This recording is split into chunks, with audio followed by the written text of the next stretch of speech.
Lenses के sign conventions पर। देखिए, हम सबसे पहले तो ये समझेंगे कि साइन कन्वेंशन हम यूज क्यों करते हैं। जो डिस्टेंसेस होते हैं, जैसे कि ऑब्जेक्ट डिस्टेंस हो, इमेज डिस्टेंस हो, लेंसेज के लिए इनका एक न्यूमेरिक वैल्यू तो होता ही है, इसका जो लेंथ है वो, साथ ही साथ इसे कभी पॉजिटिव तो कभी निगेटिव कंसीडर किया जाता है। ऐसा हम क्यों करते हैं? क्योंकि सिंपल केसेस के लिए तो चलिए ठीक है, हम आसानी से पता कर सकते हैं कि इमेज कहां पर बनेगा, किस डायरेक्शन में बनेगा। लेकिन कॉम्प्लिकेटेड सिचुएशंस में ये पता करना बड़ा मुश्किल होता है कि जो इमेज है वो किस डायरेक्शन में जाके बनेगा। जैसे अगर बहुत सारे लेंसेज का कॉम्बिनेशन हो, कहीं कॉन्वेक्स लेंस हो तो कहीं कॉनकेव लेंस हो और उन सब का कॉम्बिनेशन हो, तो यहां पर अगर हम साइन कन्वेंशन यूज करते हैं तो इक्वेशंस को यूज करते हुए अगर हम साइन कन्वेंशन के साथ चलते हैं तो हमारा जो रिजल्ट आएगा उसका जो वैल्यू है उसका नेगेटिव होना या पॉजिटिव होना हमें ये बता देगा कि इमेज जो है, फाइनल इमेज जो है वो कहां पर बनेगा, किस डायरेक्शन में बनेगा, क्या वो इरेक्ट होगा या फिर इन्वर्टेड होगा, ये भी वो बता देगा। तो इसीलिए हम साइन कन्वेंशन को यूज करते हैं। तो सबसे पहले चलिए देख लेते हैं पहला साइन कन्वेंशन क्या है।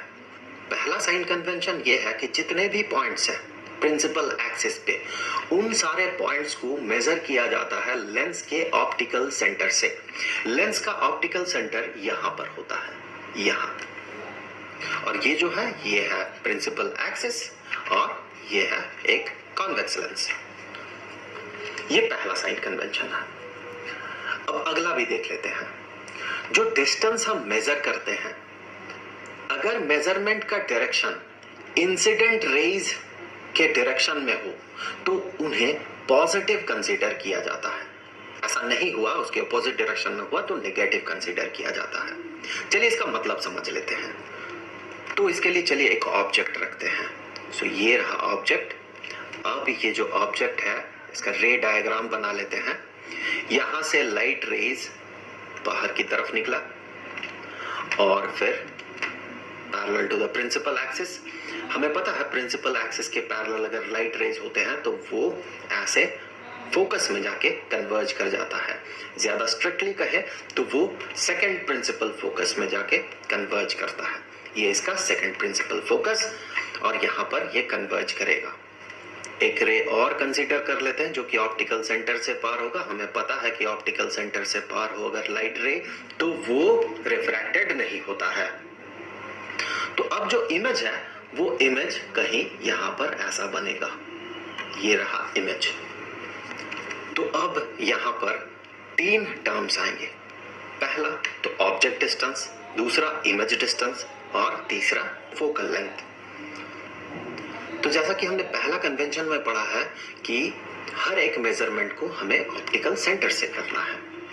तो ये रहा ऑप्टिकल सेंटर, यहां से हम मेजर करेंगे। सबसे पहले चलिए मेजर कर लेते हैं इस ऑब्जेक्ट का डिस्टेंस को। तो यहां से हम मेजर करेंगे और यहां तक इस डायरेक्शन में मेजर करेंगे और इसे हम डिनोट करते हैं एक लेटर U। ऑब्जेक्ट डिस्टेंस को U से डिनोट किया जाता है। उसी तरह से अब इमेज डिस्टेंस को जो मेजर करेंगे हम, ये बना इमेज। सो यहां से अब हम मेजर करेंगे इतना डिस्टेंस और ये हो जाएगा V। इमेज डिस्टेंस को हम लेटर V से डिनोट करते हैं।